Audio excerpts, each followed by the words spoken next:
For 20 years, she believed she was mediocre, until she discovered her unpublished dissertation in a top scientific journal under someone else's name. The editorial office was silent, the university threatened her, and the thief just smiled, confident that the truth had been destroyed forever.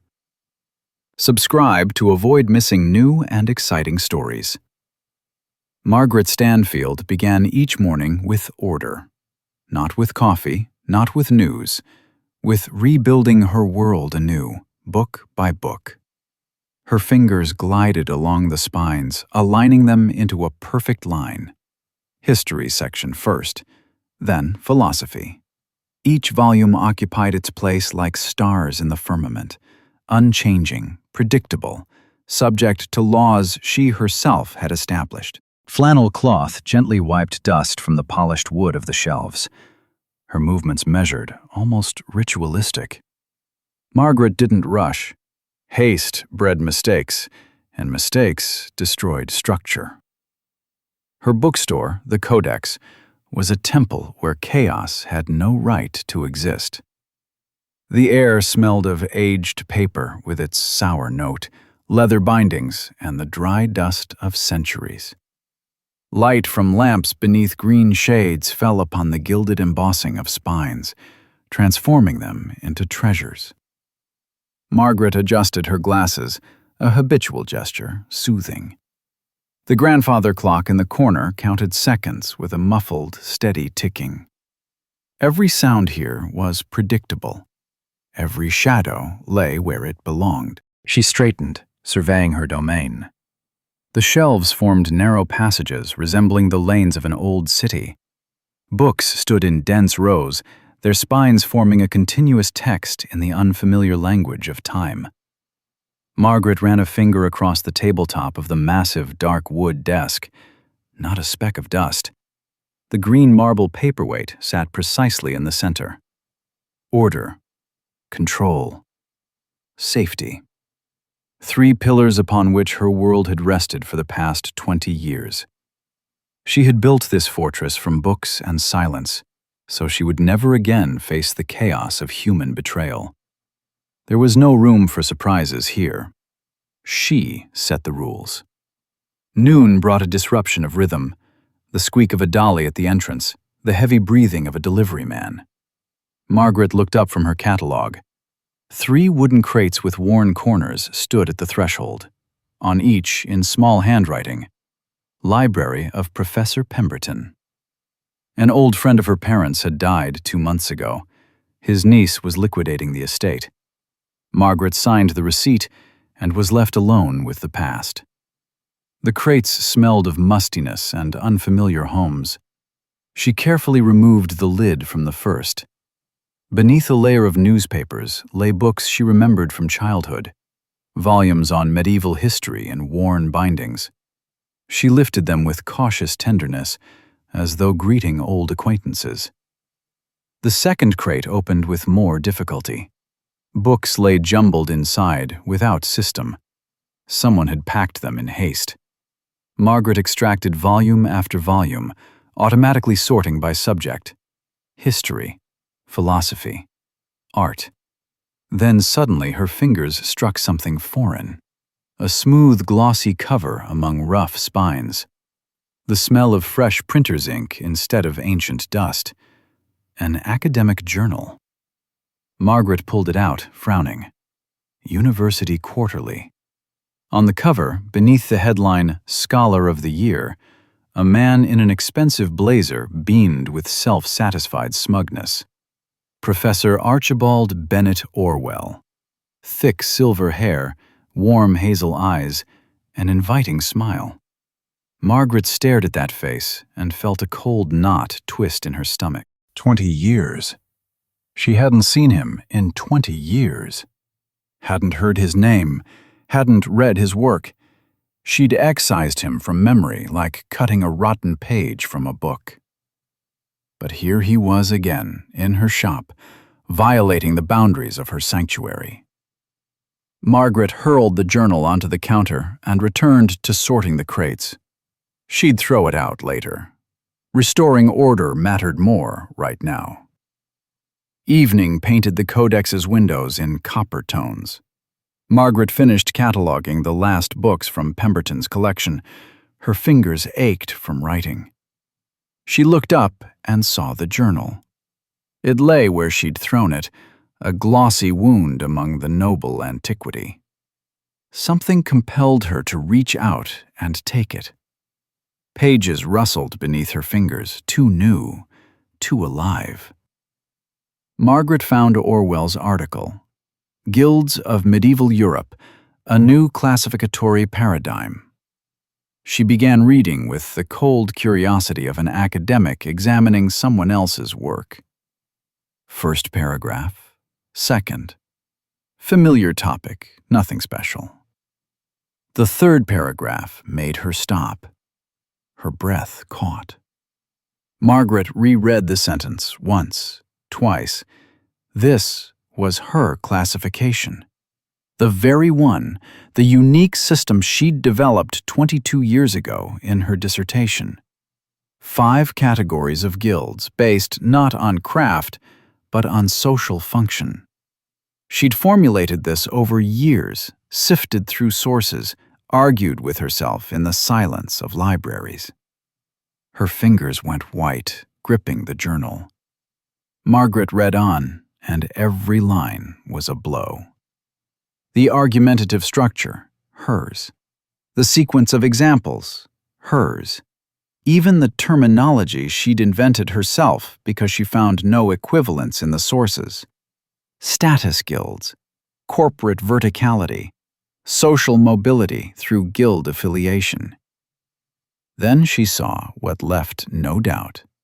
Orwell referenced an obscure Florentine source, the Chronicle of the Notary Bardi. Margaret herself had discovered this chronicle in the restricted archives of a Bologna library. She'd spent 3 weeks deciphering the nearly illegible 14th century handwriting. No one but her had worked with this text. She'd checked. The journal slipped from her hands. Margaret stood behind the counter, staring into emptiness. For 22 years, her work had lain in the university archives in a folder labeled Unfinished Dissertations. For 22 years, she'd thought she'd buried it there along with her past, and Orwell had simply taken it and claimed it as his own, rewritten it, published it under his name. Nausea rose in her throat. Margaret climbed the narrow stairs to her apartment above the shop. 3 rooms filled with books.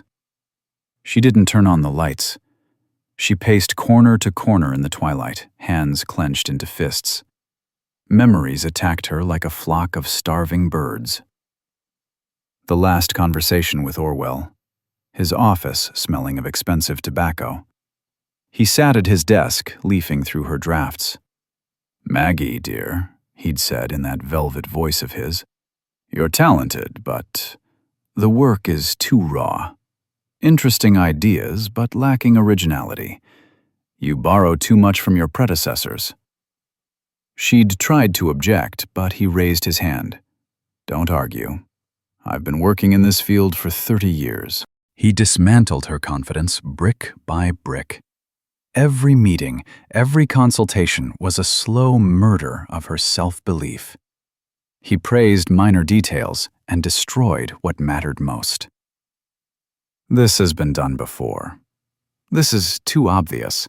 No one will understand this."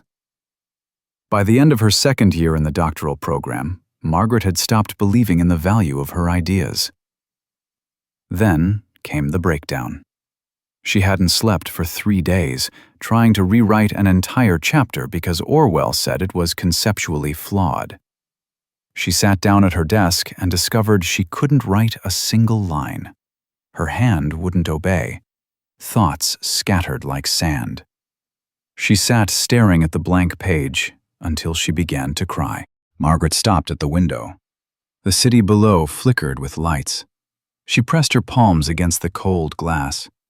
For 22 years, she'd thought she'd failed because she wasn't good enough. That Orwell had been right. That her work truly had no value. And now it turned out he'd simply stolen it. Methodically, systematically destroyed her self-worth so she would leave on her own and never return. Bitterness transformed into something else, colder, sharper. Margaret went back downstairs to the shop. She switched on the desk lamp and opened her laptop.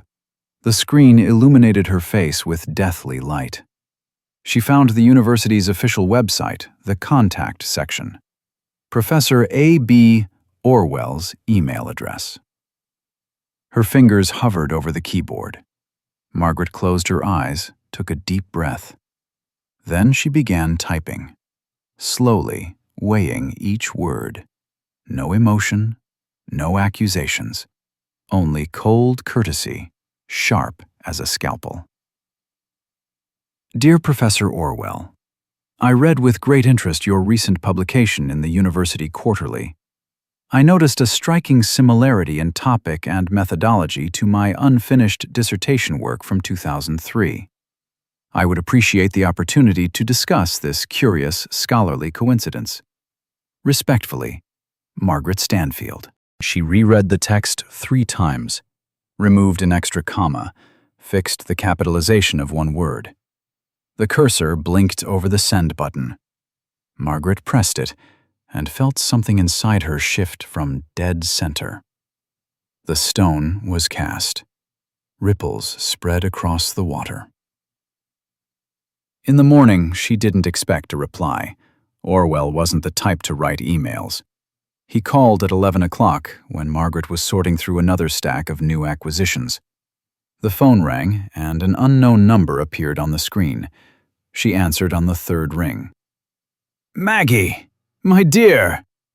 Orwell's voice was so familiar that a shiver ran down her spine. Deep, velvet baritone, warm, almost paternal tone. "It's been so many years. I'm so pleased you're following my modest contributions. Gratifying to know your interest in history hasn't faded." Margaret remained silent. She gripped the phone so tightly her fingers went white. Orwell continued, either not noticing the pause or pretending not to. "As for your remark about coincidences, Maggie, you understand how scholarship works? Ideas float in the air. The noosphere, as Vernadsky said. We all draw from the same well." "I drew from the Florentine archives," Margaret said quietly. "From a chronicle no one else had worked with." A brief pause. Then Orwell laughed, softly, condescendingly. "My dear, you were always so impressionable. Your memory can play cruel tricks on you. It's been so many years." His voice changed, barely perceptibly. Steel beneath velvet. "Best not to stir up the past, Maggie. It could harm many good people. Your reputation, for instance. People might think you're unstable, that leaving academia was connected to certain problems." He paused, letting the words settle. "Take care of yourself, dear." Margaret hung up without saying goodbye. Her hand trembled. She stood in the middle of the shop, surrounded by books, and felt utterly defenseless. Orwell hadn't even tried to deny it. He'd simply threatened her. Softly, elegantly, but threatened nonetheless. And that meant he was afraid. So she had a chance. Margaret walked into the back room. Behind the heavy bookshelf holding art volumes, a niche was hidden in the wall. She pushed the shelf aside. The wood groaned in the silence. In the niche stood an old wooden chest bound with iron. Her Pandora's box. She hadn't opened it in 22 years. The lock had rusted, but the key turned. The lid rose with a heavy sigh. The scent of lavender and old paper. Margaret stared at the contents and felt the past returning, materializing from the fog of memory. Stacks of written pages, bibliography cards, folders with photocopies of medieval texts, and the journal, thick in a worn leather binding. She'd kept it throughout her doctoral years, recorded not just research findings, but reflections, doubts, small victories, and her secret mark, a swallow.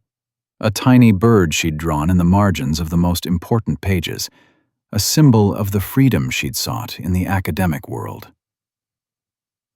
Margaret carefully removed the journal from the chest. The leather felt cold beneath her fingers. She carried it to the desk, laid out the drafts beside it. Here it was, her weapon, evidence. Her handwriting, her ideas, her dated entries.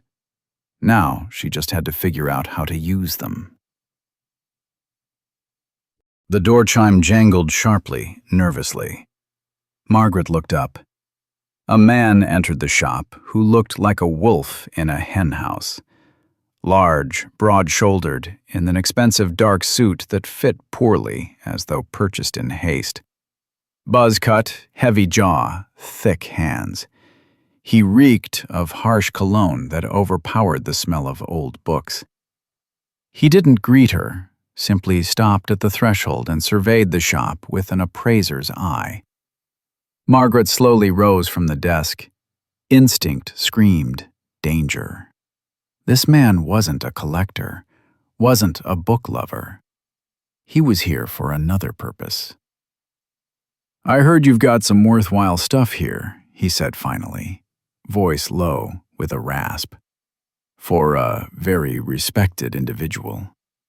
His gaze swept across the shelves and stopped at Margaret's desk, at the papers laid out there, the drafts, the journal. "How can I help you?" Margaret asked, her voice steady but her throat constricted. The man moved deeper into the shop, heavy footsteps on the wooden floor. He stopped at the nearest shelf, pulled out a volume in fine binding at random, didn't even look at the title, tossed it back. "Junk," he muttered, moved to the next shelf, repeated the procedure. Not it. Margaret stood behind the desk, spine straight, every muscle tense. The man slowly circled the shop, but showed no real interest in the books. He was studying her. "Doesn't it get lonely here all day by yourself?" he asked suddenly. He stopped, shoved his hands in his pockets. "You never know who might walk in, never know what might happen." He smiled, but the smile didn't reach his eyes. "Fragile things you've got here. Paper, old bindings. One wrong move and—" He began slowly circling the counter, invading her space. Margaret stepped back. Her spine hit the wall. "I'm going to have to ask you to leave," she said. Her voice rang like a taut wire. The man stopped. The pause stretched. Then he shrugged. "Whatever you say," he said indifferently. He turned and walked toward the exit. Margaret exhaled. Too soon. Passing the narrow shelf against the wall where she displayed her most fragile specimens, antique art books with engravings, the man jerked his shoulder sharply. The shelf swayed. A second of equilibrium. Then it crashed with a deafening roar. Books rained down, bindings shattered, pages tore. 17th century engravings scattered across the floor like autumn leaves. The sound seemed endless, echoing off walls and ceiling. "Oops, how clumsy of me," the man tossed over his shoulder, without turning, without stopping. The door chime jingled almost cheerfully. He left, leaving the door open. Cold air from the street rushed into the shop, rustling the pages of scattered books. Margaret didn't move. She stood, staring at the chaos. Her world, her order, her fortress, all destroyed in an instant. Her legs buckled. She slowly sank to the floor, back pressed against the wall, breathing ragged, shallow. This wasn't just destruction. This was a message. Orwell knew where she was. Orwell had sent his man. The war she'd started with an email had received its answer, and that answer said, "Your safety is an illusion. Your fortress is a house of cards. I can reach you any time." Margaret closed her eyes, counted to 10, then opened them and began to rise. Her knees trembled but held. She wouldn't sit on the floor and cry. She would act, restore order. It was the only thing she'd ever been good at. She gathered books one by one, checked for damage. Some could be restored. Some were lost forever. Each broken page was a blow, but Margaret continued, mechanically, methodically. Regain control. Restore structure. Her gaze fell on the desk. The journal lay where she'd left it, thick in a worn leather binding. Margaret froze, moved closer, picked up the journal, and felt that something was wrong. The leather too smooth, missing the scratch near the spine she remembered by heart. Margaret opened the journal. Her handwriting, her entries, everything in place. But the paper was different. Slightly whiter, slightly thicker. She flipped through the pages, found the spot where her swallow should be in the margins. The bird was there, but drawn by a foreign hand. This was a copy, perfect, but lifeless. Someone had photographed every page, reprinted it, rebound it, returned it to its place, taking the original. Margaret stood holding the counterfeit journal and understood. While she'd been dealing with the bookshelf, while distracted by the man, someone else had slipped into the back room. Orwell now possessed her past, her thoughts, her secret. He would learn about the swallow, about her personal mark she'd left on the most important pages, and he would use it against her. Margaret sank into the chair behind the desk. Her legs no longer held her. Around her lay the wreckage of her world. Outside, darkness fell. The shop descended into twilight. And somewhere out there, in his expensive office, Orwell smiled, holding her stolen soul in his hands. Margaret assembled her weapons, methodically placing evidence into a brown envelope. Copies of drafts with dates, bibliography cards covered in her calligraphic handwriting, photocopies of pages from the Bardi Chronicle with her notes in the margins. She had the documents notarized at Franklin Street, where an elderly woman in glasses regarded her with barely concealed curiosity. Margaret spent 3 days writing the letter to the journal's editorial board. She weighed each word, deleted entire paragraphs, started over. No emotion, no accusations that could be dismissed as hysteria. Only facts, dates, source citations. She sent it by certified mail with delivery confirmation and tracked it online, watching the envelope move across the country toward its destination. The response came a week later, an email from one Victor Chen, junior editorial assistant, 2 lines of formal text written in third person.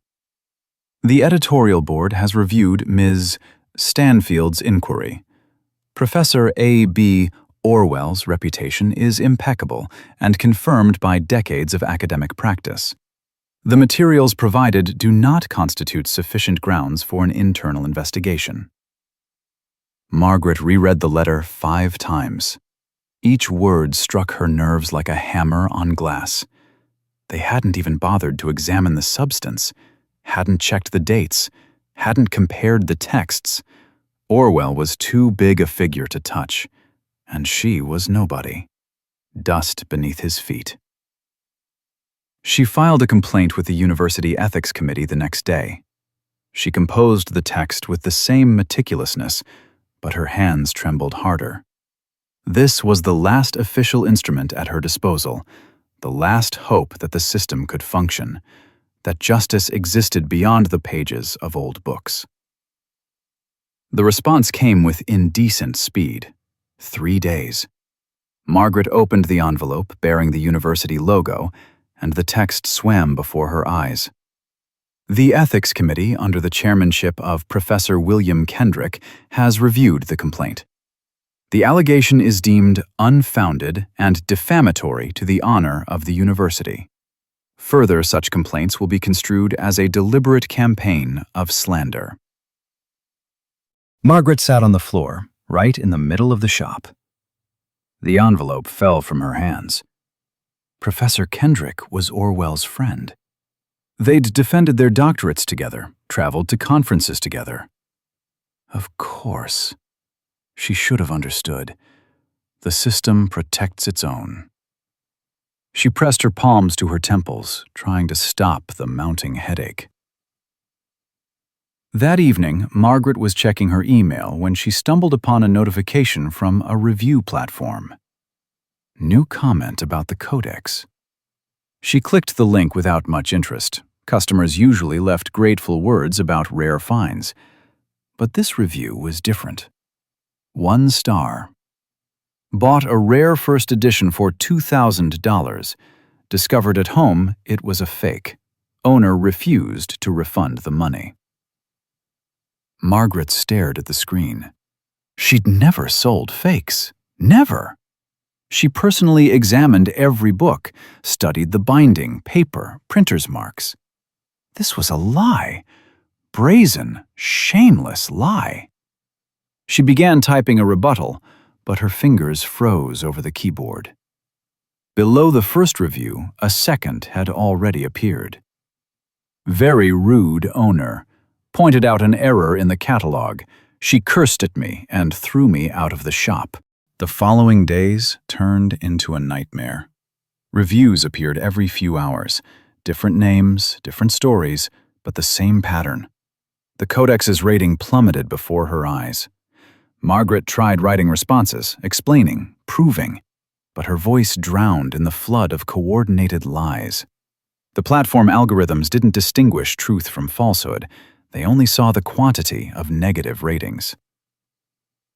A longtime customer, a retired history professor, called Tuesday morning. The old man's voice trembled with embarrassment. Ms. Stanfield, I'm afraid I must cancel my order for the folio. I'm sorry, but I read the reviews. You understand, it's awkward, but reputation. He didn't finish. Margaret hung up without saying goodbye.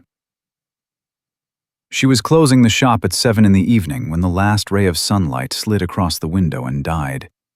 Exhaustion pressed her into the floor like a heavy hand on the back of her neck.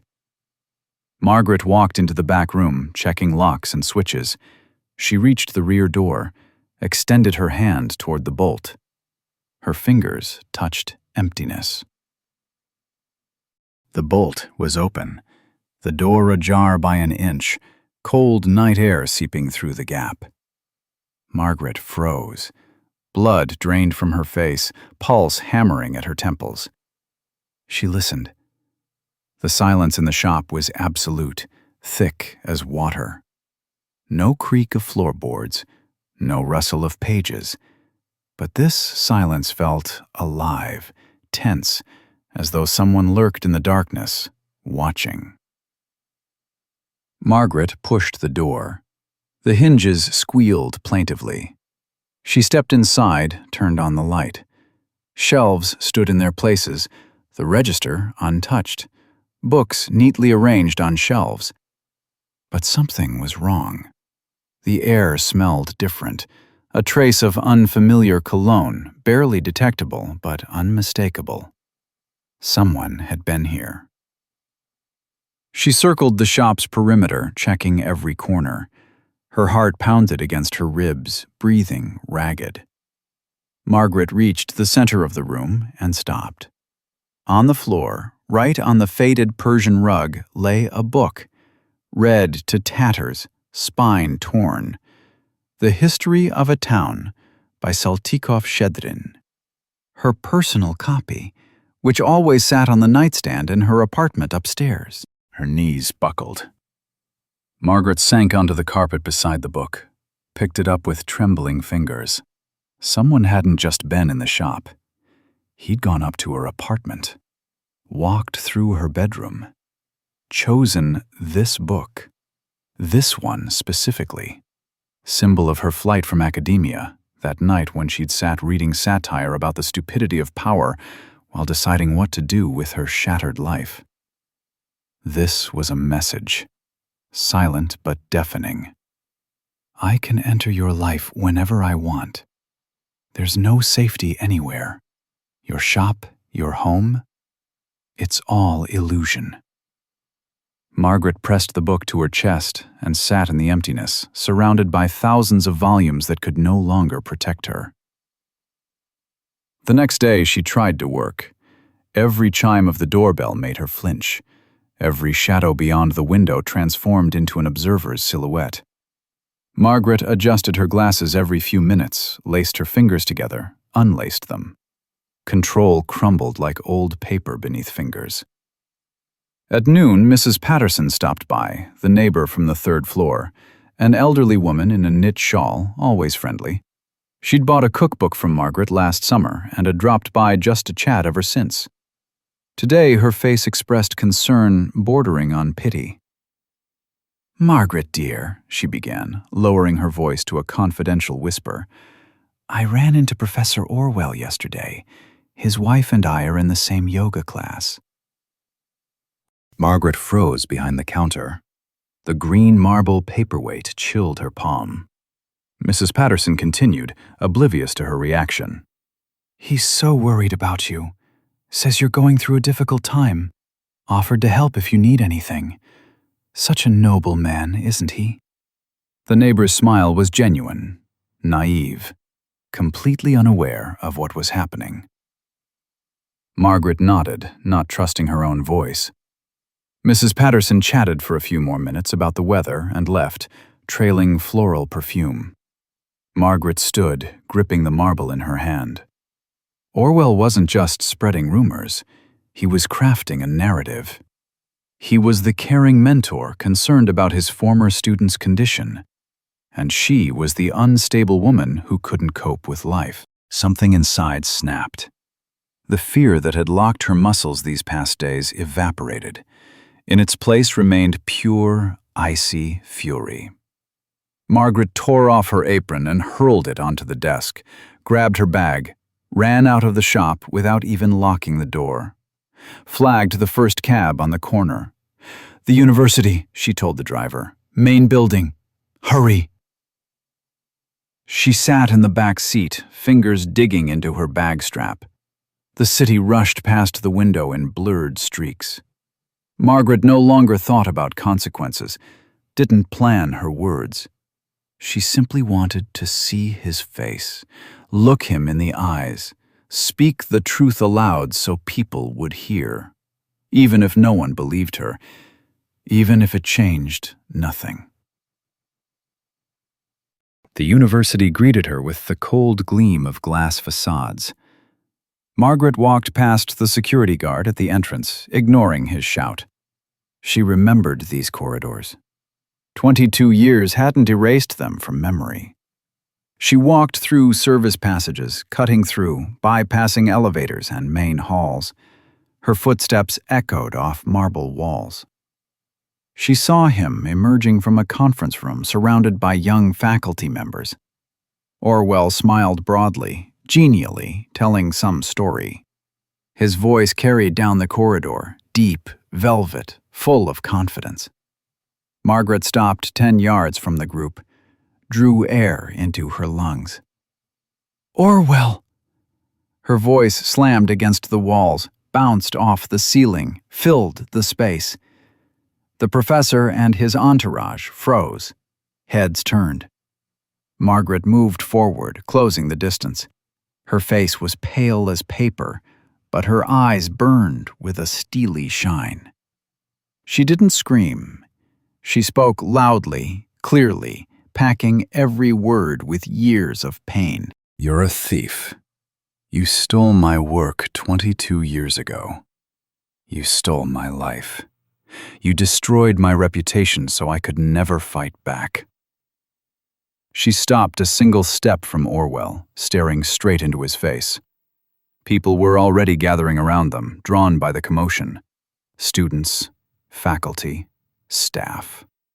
And you think I'll let you turn me into a crazy woman? You're wrong. Orwell stayed silent. 3 seconds. 5. 10. He simply stood there, looking at her with an expression Margaret couldn't immediately place. It wasn't anger, not confusion. Slowly, his face filled with deep, sincere sorrow. He sighed like a man confronted with the suffering of someone he once loved. Maggie. His voice quivered. He reached out a hand toward her, carefully, as if toward a wild, frightened animal. My God, look what you've done to yourself. I told you back then you needed help. Professional help. He turned to the crowd, his face heavy with painful compassion. I'm sorry, colleagues. This is a former student of mine. She had issues even back then. I tried to help her, but Margaret felt the ground drop away beneath her. He was turning her accusation into proof of her instability, right in front of dozens of witnesses. She opened her mouth to protest, but the words stuck in her throat. Orwell stepped closer, his hand settling on her shoulder, a gesture of paternal concern. Maggie, dear, let me call someone. Security was already hurrying toward them. A young guard in a dark blue uniform, efficient, unreadable face. Orwell turned to him with the air of a man making a hard decision. Please escort this lady to the exit, very gently. She's not herself. And better call medical services, just in case. The guard nodded and approached Margaret. Ma'am, come with me, he said, in a tone that left no room for argument. His hand closed around her forearm. The grip was professional, not rough, leaving no bruises, but absolutely unyielding. Margaret tried to pull away. Let go! You don't understand! But from the outside, her movement looked like hysteria. The guard led her toward the exit. The long corridor stretched into eternity. Margaret passed by dozens of faces. She saw curiosity, disapproval, pity. No one met her eyes. A student whispered to her friend behind a cupped hand.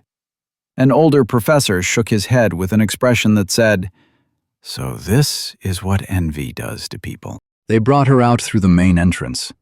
Automatic doors slid open with a hiss, letting in cold air. The guard released her arm at the top step. Don't come back here, he said without malice, simply stating a fact. The doors closed behind him with a final click. Margaret stood on the steps, staring at the glass facade where the gray sky reflected. She walked back to the shop.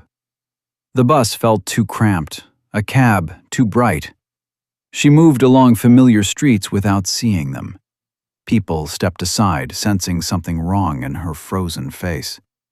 Margaret reached the codex, unlocked the door, and stepped into the dark.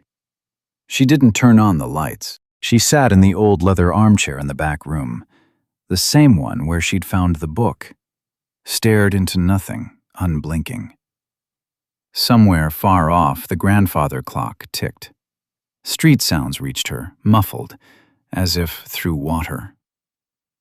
Margaret didn't cry. Her tears had dried somewhere between the university and home. Only emptiness remained. The laptop on the desk blinked, signaling a new email. Margaret looked at the screen without interest, opened her inbox with a mechanical motion. Sender, Office of General Counsel, State University. Subject, Official Notification. She clicked the email, expecting nothing good. The text began with standard legal phrasing. Margaret skimmed the first lines, stopped, reread them. In connection with Professor A. B. Orwell's complaint regarding harassment, a defamatory campaign, and the creation of a threat to his physical and psychological safety. The words blurred, but their meaning forced its way through the numbness. She scrolled down. An attachment. A PDF. Margaret opened it with a trembling hand. Court order. Her name printed in bold in the respondent field, Orwell's in the plaintiff field. The essence: she was forbidden to come within 100 meters of Professor Orwell, to initiate any contact with him, direct or indirect, to distribute any information about him. Margaret closed the laptop, sat motionless in the dark. Orwell had used her public outburst, turned her into the aggressor. The system had protected him by naming him the victim. Now she was no longer just a former student with a grievance. She was a stalker. Any attempt to prove the truth would be treated as breaking the law. The walls closed in completely. The fortress she'd built over 22 years had become a prison. Outside, darkness fell. Books on the shelves merged into a solid mass. Margaret sat among them, surrounded by knowledge that could no longer save her. And somewhere out there, in his expensive office, Orwell smiled, holding another victory in his hands. Margaret spent 3 days in half light. The shop opened out of habit, but almost no customers came. She sat at the desk, shuffling papers without purpose. The court order lay in the drawer like a sentence. 100 meters. Any contact. Distribution of information. Orwell had turned her into a criminal with one stroke of the pen. She was sorting through old business cards when she stumbled upon a worn rectangle of cardboard. Leonard Pearson, archivist. Memory produced an image. A lanky young man with intelligent eyes, the only person at the entire university who'd looked at her not with pity, but with admiration. He'd helped her find rare sources, brought books from storage, spoke timidly, but sincerely. 22 years. He surely wasn't at the university anymore. Margaret turned the card over. On the back, in faded ink, a phone number and address had been added. City Archives on Hamilton Street. Her fingers reached for the phone on their own. The system wouldn't hear her, but people existed who remembered, who'd been harmed by Orwell. Fragile hope sprouted through the ash of despair. She dialed the number. 3 rings. 4. Hello? A man's voice, quiet, cautious. Leonard Pearson? This is Margaret Stanfield. We worked together at the university. The pause stretched. Margaret Stanfield? Surprise colored his voice. Of course. I remember you. What happened? The meeting was set for the next day. Margaret arrived at the City Archives, a squat building from the 70s with peeling stucco. Leonard met her in the vestibule. He'd changed. Gray at the temples, a slight stoop, but his eyes remained the same, attentive, kind. Let's go to the reading room, he said. It's quiet there.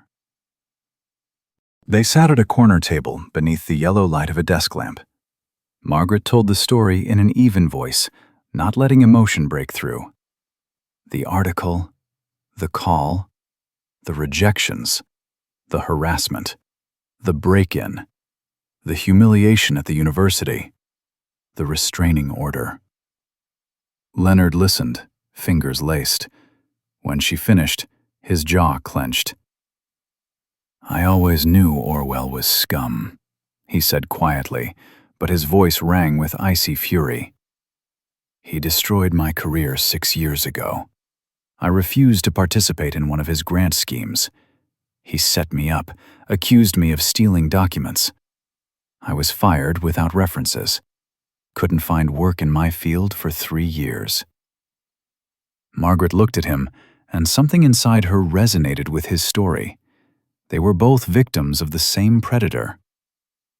Leonard leaned forward. His weakness is vanity and laziness. He wouldn't have destroyed your manuscript through proper channels. Too complicated. Requires paperwork, committees. He hid it, somewhere in the university archives. "But how do we find it?" Margaret asked. "I still have a mechanical key to the service entrance in the basement of the old building." Leonard lowered his voice. "They still haven't changed the locks. I checked a month ago when I picked up some personal items. Night security runs on a schedule. The route is predictable." Margaret felt her blood run cold. "You're suggesting we break into the archives?" Leonard nodded. "It's a risk, huge risk. But if your manuscript really is there with dated entries, it'll be irrefutable proof. A document from the official archives. Orwell can't call it a forgery." Margaret closed her eyes. Her entire world for the past 22 years had been built on avoiding risk, on control, on predictability. And now she was being asked to break the law, penetrate a secured building, risking jail. But the alternative, accept defeat, accept Orwell's version, disappear. "When?" she asked, opening her eyes. "Saturday. Night patrol starts at midnight, ends at 4 in the morning. We'll have about 3 hours." Leonard pulled out a piece of paper and began sketching a diagram. "Entrance here. Archives in the basement. Need to go through 3 corridors, down a staircase. The rejected works section is in the far part. I remember where." Margaret studied the diagram, memorizing every detail. "What if we get caught?" Leonard shrugged. "I've got nothing to lose. Orwell already stole my career. And you? Margaret, it's your choice. But without proof, you've already lost. This is your last chance." She folded the diagram and tucked it in her bag. "Deal." Saturday dragged endlessly. Margaret tried to work, but her hands wouldn't obey. She handled books, arranged them on shelves, took them down and put them back. By evening, she'd pulled dark pants and a sweater from the closet, soft shoes with rubber soles. Dressed as if preparing for a funeral. Whose? Hers or someone else's? Unclear. The meeting was set by the old university fence at 11 at night. Margaret left home without her bag, keys, and phone in her pockets. The city at this hour felt foreign, wary. The few pedestrians gave her wide berth. She walked quickly, not looking back, as if pursued by an invisible hunter. Leonard was already waiting in the shadow of a sprawling oak. He wore a dark jacket, a small backpack slung over his shoulders. Here, he handed her a flashlight with a red filter. "The light's less visible." And gloves. "We shouldn't leave fingerprints." Margaret took the items with trembling hands. The reality of what they were doing crashed over her with renewed force. "One more thing." Leonard pulled out 2 compact walkie-talkies. "We only talk if absolutely necessary. Whisper. If we get separated, meet back here in an hour. If I don't show, leave immediately. Don't wait." His professionalism both reassured and frightened her. Margaret nodded, shoving the radio into her pocket. "Ready?" They climbed over a low section of fence near the maintenance building. Margaret scraped her palm on rusted wire, but the pain felt distant, unreal. The nighttime campus looked sinister. Windows gaped like black holes. Lawns that blazed with sunlight by day had become shapeless, dark masses. Somewhere in the distance, a dog barked. Leonard led her along a convoluted route, skirting buildings, pressing against walls. They reached the old building, a squat brick structure from the early 20th century. It smelled of dampness and rotting leaves. The service door hid behind overgrown lilac bushes. Leonard crouched down, extracting his key. The lock resisted. Seconds stretched into eternity. Margaret heard Leonard cursing quietly under his breath, trying to turn the key. Her back was slick with cold sweat. Every rustle sounded like security footsteps. Finally came a dry, almost inaudible click. The door gave. Leonard pushed it inward.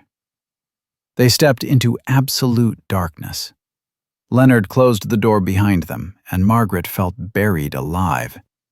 The air here was stale, cold, saturated with the smell of old paper and mildew.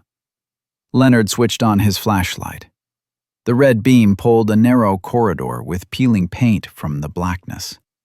They moved slowly, trying not to make noise. Floorboards groaned treacherously beneath their feet. Margaret walked behind Leonard, trying to step exactly in his footprints. Her pulse hammered at her temples, breathing ragged. They passed the first corridor, descended a narrow staircase. The temperature dropped with each step. The archives greeted them with dead silence. Tall metal shelving units receded into darkness like rows of giant tombstones. Fluorescent lights hummed barely audibly overhead. Leonard stopped, studying the space. "The section we need is at the far end," he whispered. "We'll have to shift the shelves." He approached the handle on the side panel of a shelf unit and slowly turned it. The mechanism came to life with a prolonged, agonizing screech of metal on metal. The sound seemed deafening in the archive's dead silence. Margaret flinched, certain it could be heard throughout the entire building. The shelf slowly rolled aside, revealing a narrow passage. They squeezed inside. Leonard shifted another shelf. More screeching, more agonizing waiting. Margaret held the flashlight with a trembling hand, lighting the way. Shadows danced on the walls, transforming familiar space into a hostile maze. Every step echoed, every sound multiplied and distorted. They'd nearly reached the section they needed when Margaret heard it. Footsteps. Rhythmic, measured, approaching. From the far end of the corridor came the sound of soles on concrete and quiet coughing. Security. The route had changed. Panic struck her head like an electric shock. Margaret froze in the middle of the passage, unable to move. She turned to Leonard, expecting to see the same terror in his eyes. But his face remained strangely calm. He quickly surveyed the space and grabbed her shoulder. His fingers dug into the fabric of her sweater with unexpected force. He almost forcibly spun her around and shoved her into a narrow gap between two shelf units. The space was so tight they had to press against each other. Margaret could smell his cologne, feel the warmth of his body, his quickened breathing. They stood motionless, merged into a single figure in the darkness. The footsteps drew closer. The guard walked unhurriedly, whistling some tune under his breath. The beam of his powerful flashlight cut through the dusty air. Light slid across folders inches from Margaret's face. She could see every particle of dust dancing in the beam. She held her breath, certain the pounding of her heart could be heard throughout the entire archive. Leonard pressed his hand to her back, warning, "Don't move." The guard stopped. Margaret closed her eyes. 1 second. 2. 10. Eternity. The guard moved on. His footsteps receded, growing quieter. Finally, silence reigned in the corridor. Margaret exhaled, and air escaped her lungs with a soft moan. Leonard carefully released her from their hiding place. "That was close," he whispered, but his voice trembled. They stood for several seconds, recovering. Leonard moved on, and Margaret followed. They reached the far section of the archives. Here, the shelves stood closer together, folders stacked chaotically, some lying directly on the floor. A placard. Rejected Works, 2000 to 2005. Margaret dropped to her knees, studying the labels on folders. Anderson, Barrett, Cooper. Her fingers froze on a folder labeled Cooper. Orwell might have hidden her work under this name, a pseudonym he sometimes used for drafts. Margaret pulled out the folder. It was heavy, which meant there really were papers inside. Her heart beat faster, blood rushed to her face. This was victory. She nearly laughed with relief. She laid the folder on the cold concrete floor. Her hands trembled with impatience. Leonard crouched beside her, shining the flashlight. Margaret untied the frayed ribbons and opened the folder. Inside lay a neat stack of paper. She took the top sheet. Blank. Second sheet. Also blank. Third. Fourth. Fifth. All blank. Just a stack of white paper. Hope burst like a soap bubble. Margaret rifled through the sheets frantically, disbelieving. This was a decoy. A fake. Wait simulation. No evidence. Nothing. She looked up at Leonard, unable to speak. Her mouth went dry. Her ears rang. All of this had been for nothing. The risk, the fear, all for nothing. In that moment, bright, merciless light blazed throughout the entire archive. Fluorescent lamps hummed, flooding the space with deathly whiteness. Margaret squinted, instinctively covering her face with her hand. When her eyes adjusted, she saw two figures in the doorway. The head of security in a dark suit, and beside him, Professor Orwell. He stood with arms crossed over his chest. A triumphant smirk played on his face. He remained silent, simply looking down at her, savoring the moment. Margaret slowly rose to her feet, dropping the folder. Empty sheets scattered across the floor like a mockery of her hopes. Her gaze darted between Orwell and Leonard, seeking explanation. "What a shame," Orwell finally said. His voice sounded soft, almost sympathetic, but poison lurked beneath. "Looks like we've caught a thief. Illegal entry into a secured building. Attempted theft of archival documents. That's a criminal offense, Maggie." He pronounced her name with particular relish. Margaret turned to Leonard. He stood a few steps away, but wasn't looking in her direction, his gaze fixed on the floor, on his shoes. He didn't look surprised, didn't look frightened. His shoulders hunched, his face expressed guilt, but not shock. And in that moment, Margaret understood everything. The meeting, the plan, the nighttime break-in, all of it had been theater. Leonard had betrayed her. Orwell had known their every move, prepared the trap, and she'd flown into it like a blind moth into flame. Now she wasn't just a stalker, she was a criminal, caught red-handed, and the only witness, her betrayer. Margaret stood in the middle of the archive, surrounded by empty sheets and blazing lamps. Orwell smiled. The security guard spoke into his radio. Leonard didn't raise his eyes. And somewhere deep inside her, something finally broke. The last hope, the last chance. It was all over. Margaret returned to the Codex at dawn. Cold light flooded the window, turning dust into golden sparks. She'd spent the night at the police station, answering questions that sounded like accusations. Her words were recorded in the report, but nobody believed her.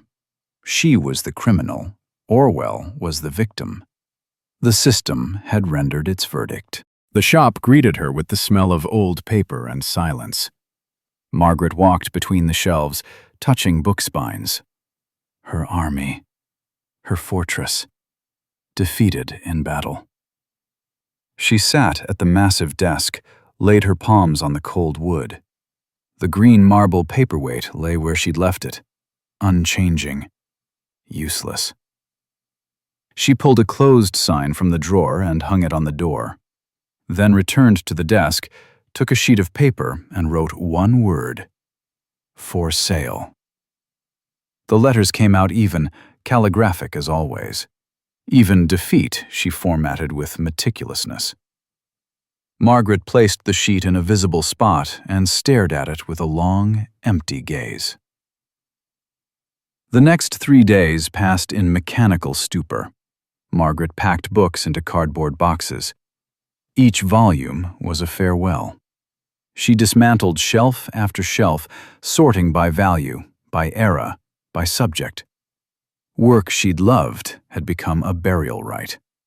22 years of her life folding into boxes. She stumbled upon the counterfeit journal Thursday evening. It lay beneath a stack of old catalogs where she'd thrown it the first day. Leather binding, perfectly reproduced, empty pages copying her handwriting. A mockery of her naivety. Sergei had planted this thing on her, stealing the original, symbol of her ultimate humiliation. Margaret took the journal and carried it to the trash can. Her hand hovered over the rim. Something stopped her. Not sentimentality, not a desire to preserve the memory of defeat. Simply habit. She couldn't throw away a book, even a fake one, without examining it. Margaret returned to the leather armchair and opened the journal to a random page. She flipped through it mindlessly, not really reading. Pages whispered beneath her fingers with a familiar rustle. Then she stopped. Something was off. Her fingertips felt an irregularity on the inside of the back cover. A barely noticeable bulge. The board didn't lie completely flat. 22 years of working with antiquarian books had taught her to sense details like this. Margaret fetched a magnifying glass and a scalpel from her restoration kit. She switched on the desk lamp and leaned closer. Under magnification, she saw a thin cut line neatly hidden in the fold of the binding. Someone had carved out a cavity in the board. Her heart began to beat faster. She slid the scalpel under the edge and carefully lifted the top layer. Inside, in a shallow niche, lay a rectangle of film the size of a postage stamp. Microfilm. Margaret lifted it out with tweezers and held it up to the light. Tiny images emerged through the translucent base. Documents. Pages. Something important. Despair evaporated. In its place, adrenaline flared, sharp and searing. She grabbed her coat and ran out of the shop. The city library was 15 minutes away on foot. Margaret almost sprinted, clutching the microfilm in her fist. Winter air burned her lungs.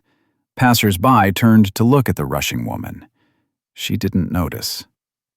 The world had narrowed to a single point, the rare documents department on the library's 3rd floor. A young librarian stared in surprise at the breathless visitor. "I need a microfilm reader," Margaret said, forcing her voice to stay even. The girl nodded and led her into a dim room smelling of machine oil and dust. An old projector sat on the table, massive and reliable as a tank. With shaking fingers, Margaret fed the film into the machine. She switched on the lamp. The first image surfaced on the white screen. A manuscript page with notes in the margins. The handwriting wasn't hers, not Orwell's, someone else's. Date, 1998. Author's name, Andrew Sokolov. She clicked forward. The same work, published 5 years later. Author, Archibald B. Orwell. The next frames were even more devastating. Financial reports for grants, signatures clearly forged, invoices for large sums wired to anonymous accounts, correspondence with publishers where Orwell demanded that co-authors' names be removed. Margaret kept advancing, and every image was another nail in the coffin of his reputation. This wasn't just dirt, it was a full dossier. The final frame made her freeze. A handwritten note on a torn scrap of paper. "He forced me, but I'm not a thief. This is what he fears most. Good luck. S." Sam, the collector. The rough man who'd slammed the shelf hadn't just stolen, he'd swapped the journal. But he had left her a weapon, risked everything to give her a chance. Margaret pressed her palms to her face and, for the first time in days, allowed herself to exhale. She sat in the half-dark of the library room, thoughts aligning into a clear line. Hand the evidence to the police? The university? The journal? No. The system had already betrayed her. Trusting it again meant losing again. She needed publicity, witnesses, a crowd that wouldn't let the scandal be buried. And she remembered the announcement in the campus paper she'd seen a week earlier. A triumphal lecture by Professor Archibald B. Orwell, Scholar of the Year. Topic: Scientific Ethics and the Researcher's Path. December 15th, 6 p.m., Main Auditorium. The perfect stage. The perfect moment. Orwell at the peak of his triumph, surrounded by admirers. And she would come, not with accusations, but with proof. Margaret smiled. For the first time in weeks. Over the next 48 hours, she became a strategist. Margaret scanned every frame of the microfilm from the library reader, saving the files to a flash drive. She arranged them into a presentation, building a chronology of Orwell's crimes. Each slide was a blow. Each piece of evidence irrefutable.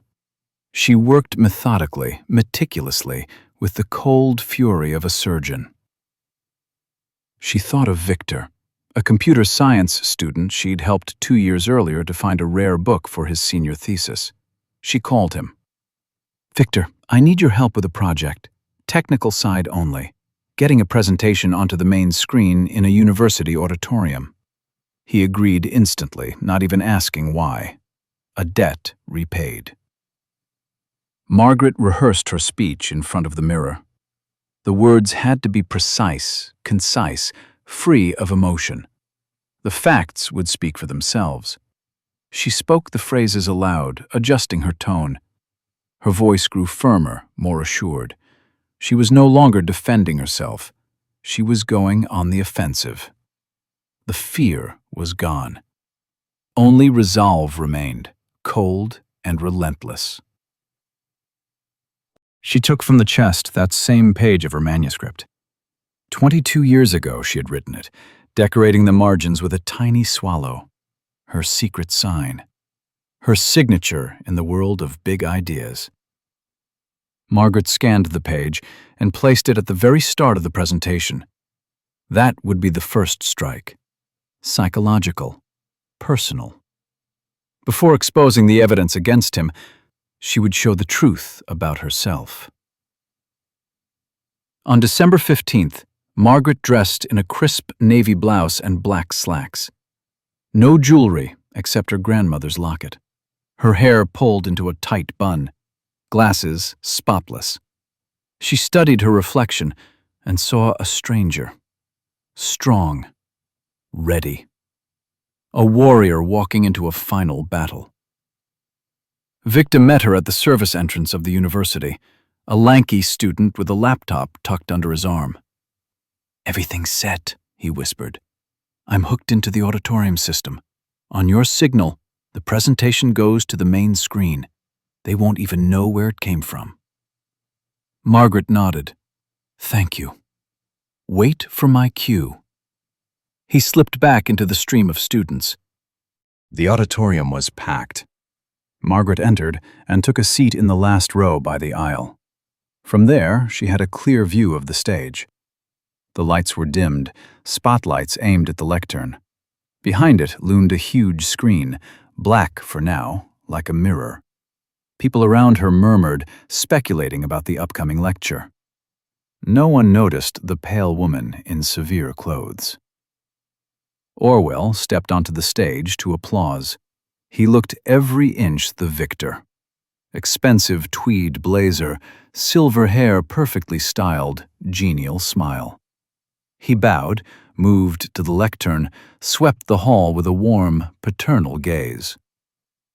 "Colleagues," he began in his velvet baritone, "today I want to talk about the foundation of our calling, scientific ethics." The irony was almost physically palpable. Margaret listened as he spoke of a scholar's honesty, the unacceptability of plagiarism, devotion to truth. The hall hung on every word. Students jotted down quotes. Professors nodded in approval. Orwell was in his element. He basked in the moment, soaked in admiration. His final triumph. The lecture lasted 40 minutes. At last, Orwell finished and smiled broadly. "And now, I'll be happy to answer your questions." The room stirred. Several hands shot up. Margaret rose slowly and stepped into the aisle. Her footsteps on the carpet made no sound.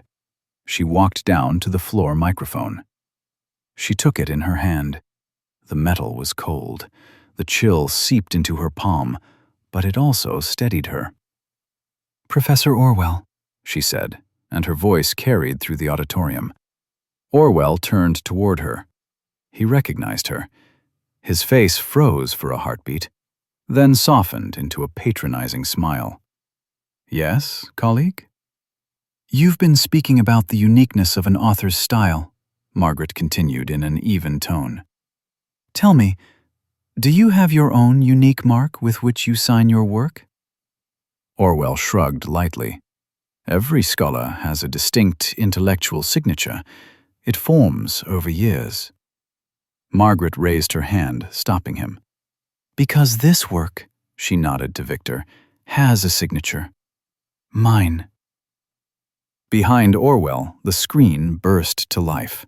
2 side-by-side excerpts appeared. The first, ordinary, from Orwell's article. The second, with a tiny swallow drawn inside the margin, barely visible, yet unmistakable. "That's my swallow," Margaret said. "I placed it on every important page of my dissertation 22 years ago. The very dissertation you published under your own name." The hall froze. Orwell blanched, but quickly pulled himself together. "That's some kind of smudge. A coincidence. A setup." His voice wavered. Margaret nodded. "Maybe. But how do you explain this?" She signaled again. On the screen, the slides began to change. Sokolov's manuscript with its date. The same work later published under Orwell's name. Financial reports with forged signatures, emails with publishers, invoices to anonymous accounts. Each slide lingered on the screen for 10 seconds, long enough to read, to understand, to be horrified. A murmur rose in the hall, at first quiet, uncertain, then louder. People pulled out their phones, photographing the screen. Students exchanged looks with professors. Whispers swelled into angry rumbling. Orwell shouted something about falsification and conspiracy, but his voice drowned in the noise. He rushed about the stage, trying to shut down the projector, but Victor had the controls. The slides kept advancing, methodical, merciless. 20 years of thefts. Dozens of victims. Millions siphoned away. Every fact backed by a document, every charge irrefutable. Margaret stood at the microphone and watched Orwell. He searched the hall for support, finding only contempt and grim satisfaction. Colleagues turned away. Students filmed him on their phones. His career, his reputation, his myth, all collapsing in plain sight like a house of cards in a sudden gust of wind. His eyes met Margaret's. There was no triumph in hers, only calm, quiet satisfaction. Orwell slumped into the chair behind the lectern. His face sagged, becoming the mask of an old man. His hands shook. A garnet ring flashed dully under the stage lights. In an instant, he seemed small, pitiful, diminished. The decorated professor, the award-winning scholar, had become a caught thief. Margaret watched it happen, witnessing a personality's disintegration in real time. She set the microphone back on its stand, turned and walked toward the exit, slowly, without looking back. People parted for her like waves before a ship. Someone began to clap softly. Others joined in. By the time she reached the doors, the entire hall was on its feet, applauding her. But Margaret did not turn around. Her work was done. She stepped into the evening chill. The first snow was falling over the city in soft flakes. Margaret lifted her face to the cold crystals and closed her eyes. Freedom. True, final freedom. The charges against her would be dropped, her name cleared, Orwell destroyed. Justice had prevailed. It wasn't the system that had protected her. She had protected herself. A week later, the codex was open again. The for sale sign was gone. Margaret sat at her desk, cataloging new arrivals. The work moved at a measured, peaceful pace. Order restored. The bell over the door rang. A young woman of about 20 stepped in hesitantly, gazing around with quiet awe. "Excuse me," she began softly. "I'm writing a term paper. I need something about restoring justice. My professor said you might be able to help." Margaret looked at her and smiled. A warm, genuine smile. "Of course." She picked up an old-fashioned pen from the desk and dipped it into the inkwell. On a clean sheet of paper, she placed a bold dot. Then, with a single light motion, drew a tiny figure inside it. A swallow spreading its wings, ready to take flight. Margaret handed the page to the girl. "Sometimes, to find justice," she said calmly, "you have to write it yourself."